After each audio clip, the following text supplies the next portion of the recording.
Welcome to the second season of Murder in 20 podcast, where I, Bobby Stevens, am your host with a new episode every Wednesday.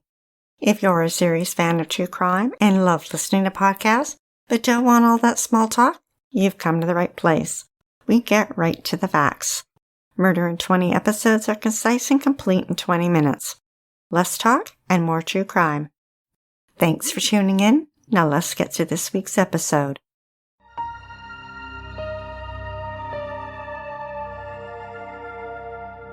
On the southern tip of Vancouver Island in Canada lies the sprawling city of Victoria. Spread out on the peninsula, it is surrounded by ocean and coastal mountains. In the upscale neighborhood of 10 Mile Point, Darren Huenemann resided with his mother Sharon and stepfather Ralph. Across the water on the mainland near Vancouver, his grandmother Doris Leatherbarrow resided in Tsawwassen, a posh neighborhood bordering the ocean. Doris worked hard her whole life and at 70 years old was still working. She owned and managed a small chain of women's clothing stores. She was known to spoil her grandson, who was a straight-A student. She gave him gifts of $30,000 in bonds and a $35,000 car. But it wasn't enough for Darren. He wanted more. He wanted it all. 17-year-old Darren started taking his thoughts and saying them out loud. Thoughts that he shared with his friends at school and his fellow players in the online role-playing game Dungeons & Dragons.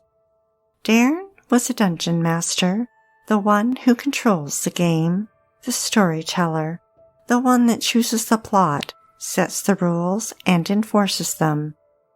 He told them that his grandmother was worth $4 to $8 million, and that when she died, he'd get half. But if his mother died too, he would get it all. And he planned to murder them for it. But none of the players took him seriously. They thought he was joking. In the summer of 1990, Darren turned 18 and started to formulate a plan to murder his family, and decided that he would need an alibi and reached out to Amanda Cousins, a pretty 16-year-old girl with blonde hair and blue eyes who was new to town. The Times columnist reported that in June, he called her up out of the blue. She was busy, but they talked briefly about school and the friends they had in common. Later that week, he sent her a rose and incense. Within 2 weeks, their small talk turned to something much more serious. Darren started talking about killing his mother, grandmother, and stepfather so that he could inherit all of his grandmother's estate. The Nanaimo Daily News reported that Darren had come up with 5 plans. The first was to use a gas line to blow up his grandmother's house when his parents were visiting. But then he reconsidered because it would look like an assassination. His second plan was to blow up his own home when his grandmother was visiting. But he eventually scrapped that plan because he didn't want to destroy the art in their home. His third and fourth plans involved the family car, either planting a bomb or tampering with the brakes. But he scrapped those plans too because his parents and grandmother were rarely in the same car at the same time. His fifth plan was to hire someone else to carry out the murders. Amanda didn't take Darren seriously at first. Then, in mid-August, the couple went on a date when Darren announced he changed his mind and decided he no longer had to kill his stepfather. In September, Amanda and Darren were rehearsing for the same play at school. Darren played the lead in Caligula, a play about a Roman dictator who killed people at random. He commented to her that once he killed his mother and grandmother, he'd be able to act his part much better. Darren approached 2 of his classmates at Mount Douglas Senior Secondary with a plan so that he could get his inheritance sooner than later. 17-year-old Derek Lord and 16-year-old David Muir were bright students and excelled in school. Dave was a baby-faced grade 12 student who got straight A's and played flute in the school band. Derek came from a hard-working family. His mother worked at a private school and his father was an electrician. The Vancouver Sun reported that Darren promised Dave a house on 100 acres in Souk, and Derek would get his own apartment and an allowance of $1,000 a month, and that they would get their payoff 3 months after the killings, waiting so they didn't raise suspicion. Darren purchased 2 crowbars for Dave and Derek. His mother went over to Tsawwassen every 2 weeks to help his grandmother with her business, and that's when it would happen. The province newspaper reported that on September 21st, Dave and Derek traveled to Tsawwassen. Darren had told them that the women were so friendly and that if they knocked on the door, there's a good chance they'd be invited in. And just in case they weren't, he told them where they could find a house key hidden in the yard. Darren instructed them to use gloves with the crowbars and to use the knives in the kitchen to stab them and make it look like a robbery. And that on the ferry ride back, they were to throw the gloves and crowbars overboard into the ocean. But the plan was aborted when the teenagers couldn't find Doris's house. Darren was furious and told them that they needed to get it right because his grandmother was about to donate $1 million to a retirement complex, and that would reduce his inheritance. Darren instructed the killers to execute their plan for murder on October 5th. Dave and Derek took the crowbars and gloves and walked on to the 3 o'clock ferry from Victoria to Tsawwassen. Once they arrived, they hailed a taxi. They made small talk with the driver about the weather while they pulled out a street map of Tsawwassen. They asked the driver to take them to a mall about 2 miles from Doris's house. Doris and Sharon were at the store's warehouse until 5 p.m., then headed home. When Dave and Derek arrived at Doris's 2-story house, her white Cadillac was parked in the carport. 2 teenage boys were playing football next door and paid them only a fleeting glance. They knocked on the door and, sure enough, were invited in. The lasagna was sliced into 4 and about to be put on plates when Dave and Derek pounced. The 2 repeatedly struck the women's heads with the crowbars. After one forceful blow, Doris's ear was nearly torn off. Derek attacked Sharon with the crowbar, but was surprised when she didn't immediately pass out. Instead, she looked up at him and asked, "Why are you doing this?" They grabbed knives from the kitchen and threw dishcloths on the women's faces so that they didn't have to look into their eyes as they stabbed them and slit their throats. Derek had trouble finding Sharon's jugular vein, but eventually was able to. They threw things around the house to make it look like a robbery, then fled on foot back to the mall. At 6:45 p.m., Dave called the same taxi company and asked to be picked up. They were in a rush to catch the 7 p.m. ferry, but the taxi got stuck in heavy traffic as it neared the ferry terminal. They threw $10 down on the front seat, bolted, and raced to the ferry. During the ride home, a classmate of Dave's recognized him, but didn't think anything of it. Darren and Amanda drove to the ferry terminal. Dave and Derek got in the back seat. Derek seemed quiet and sullen, but Dave was upbeat. Darren nervously asked how it went, and Derek replied, "What do you mean? We just killed 2 people," and described the beating with the crowbars. And then Dave commented that he'd put a 1-inch hole in Granny's head. Derek said it wasn't easy killing Sharon because she stayed conscious for a while, and Dave laughed about the women offering them dinner. That night, Ralph kept phoning Doris's house to talk to Sharon, but no one was picking up. Finally, he called police in nearby Delta. At 2:40 a.m., they arrived to find 4 empty plates on the kitchen counter and 4 slices of lasagna nearby with the microwave door open. Then they discovered Doris and Sharon. Their bloodied bodies, fully dressed, were strewn on the kitchen floor with their faces still covered. 15 detectives and forensic experts arrived. At first glance, it looked like a robbery gone wrong. But once investigators started looking closer, they found wallets with cash and traveler's checks along with jewelry left behind. And they wondered who were the 2 mystery dinner guests. Police broke the news to Ralph and Darren. Father and son sat on the kitchen floor and cried together. No fingerprints or hairs were found at the murder scene.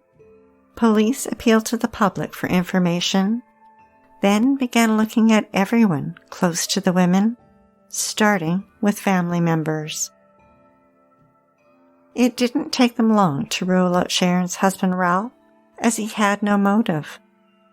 But they soon learned of someone who did. Ralph and Sharon's son Darren, who would be inheriting his grandmother's estate worth $3 million. On October 6, police interviewed Amanda for the first time. She stuck to the plan and provided them with alibis, saying she gave Dave and Derek a ride downtown after school. Then later that evening, her and Darren met up with them downtown for dinner and returned home by 10 p.m. On the day of Doris and Sharon's joint funeral, police interviewed Derek for the first time, and he repeated Amanda's story. Then police learned about a lawsuit that Sharon was involved in with the building contractor that worked on their home. The feud had gotten so nasty, she almost put him out of business. For weeks, he was a suspect. That is, until October 24th, when investigators visited the high school. They interviewed numerous students, but it was their talk with Toby Hicks that took the investigation in a whole new direction. Toby told them that Darren was obsessed with money, and that he talked about killing his grandmother and getting half her estate, but if he killed his mother too, he would get it all.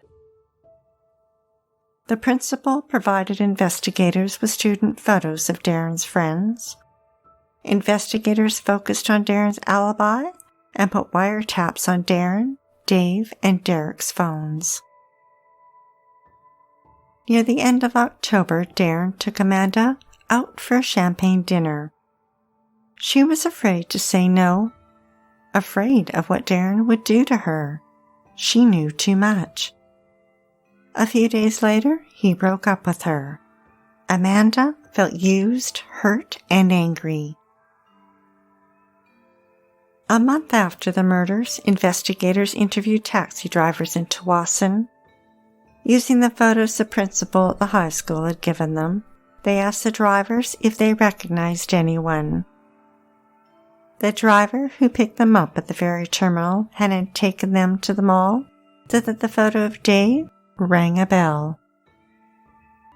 Investigators then took the photos to the 2 neighborhood boys playing football that day next to Doris's house.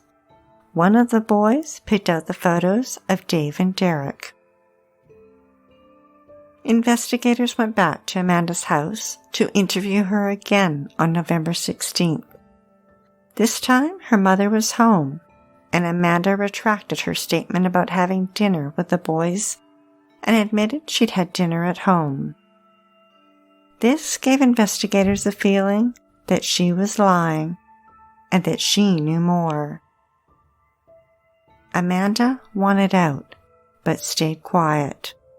She was afraid of Darren, that he would try to kill her or have Derek and Dave kill her. A week later, the police wiretap recorded a call. Investigators visited Dave and told him that he and Derek had been positively identified on the ferry and by a taxi driver. Dave panicked and phoned Derek and stated, "We've got to change our story." Derek then phoned Darren. 2 days later, police kept the pressure on the teenagers and visited Derek at his job at Kmart and told him point blank that they knew he had murdered Doris and Sharon. On November 27th, police arrested Dave and Derek and took them to the police station in Delta. Later, police offered Dave a deal: plead guilty to first-degree murder in youth court, where the maximum prison time is only 3 years, in exchange for testifying against Derek and Darren. Dave agreed without consulting with his lawyers and confessed to how he and Derek had committed the murders.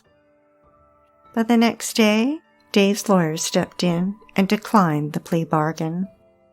Instead, Dave pled not guilty. Police then looked for the next weakest link and interviewed Amanda a third time. At her home in front of her mother, they told her she might be charged with murder. Amanda broke down and finally told them the gruesome details of what happened. Then Amanda was put into the witness protection program, and Darren was arrested and charged with first-degree murder. He was taken to Delta, where he appeared dazed. At 18, Darren was considered an adult and was facing a life sentence with no parole for 25 years. He pled not guilty. Meanwhile, Dave and Derek were released on $10,000 bail, with conditions to reside at their parents' homes. Prosecutors were attempting to get both of them raised to adult court based on the seriousness of their crimes. If successful, they too faced a 25-year sentence. 6 months after the murders, a judge ruled that both Derek and Dave would stand trial in adult court. Darren was held at the Wilkinson Road Jail in Victoria while waiting for his trial to begin, a short 7 miles from where he'd lived with his parents. While there, he met Stanley Dick, a convict with a long criminal history. The two talked daily, and Darren offered him $10,000 to eliminate a witness, to kill Amanda. But Stanley didn't take Darren up on his offer. Rather, he went to police and agreed to testify for the prosecution. In June 1991, a year and a half after greed led him to hire 2 classmates as hitmen, Darren stood trial. The courtroom was packed and spectators spilled out into the hall. And in a twist no one saw coming, Darren took the stand. He claimed he knew Dave and Derek had murdered his mother and Gran, as he called her, but that he kept it a secret because he wanted to exact revenge on them and kill them both. The jury didn't buy it and found him guilty. A judge sentenced him to life without parole for 25 years. Dave and Derek were tried together a year later in May 1992. The jurors were not told about Darren and his conviction, so it was a surprise when he showed up in court to testify. Dressed in a white shirt, jeans, and a blue sports jacket, he took the stand. When asked to take the Bible in his hand, he turned to the judge and announced, "My lord, I'm refusing to participate in this proceeding." So the judge responded by ordering him removed from the courtroom. After 6.5 hours, the jury found Dave and Derek guilty of first-degree murder. Both received the mandatory life sentence of 25 years, but because they were juveniles when they committed the crime, the jury recommended that they be eligible for parole in 10 years. In 1995, Darren escaped from prison. He assaulted a prison employee and took off in a high-speed chase with police. He was captured and returned to prison and convicted of escaping from lawful custody. In 2002, after serving 10 years, Dave received parole. Derek maintained his innocence, and his parents spent close to $1 million trying to prove it. He was denied parole many times, but in 2017, after serving 25 years, Derek received parole. Darren changed his name from Huenemann to Gowan, and in October 2020, the parole board denied his request for unescorted temporary absences, saying that while he had made progress in addressing his anger and narcissistic personality, he was still a moderate risk to reoffend. That is why it was such a shock 11 months later, in August 2021, when he was granted 2 days a month of unescorted freedom at a halfway house. It's been 30 years since Sharon and Doris were murdered, and now their killers are free. Free to live their lives, while Sharon and Doris's lives were cut tragically short.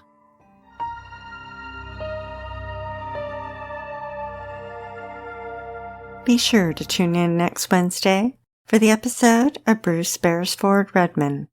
He met Monica, exotic and beautiful, at her restaurant. They married, and Bruce became a TV producer.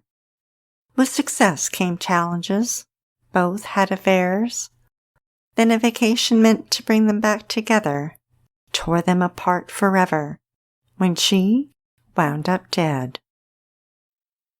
We'd like to acknowledge Purple Planet for use of their music and our many editorial sources who are listed on our website.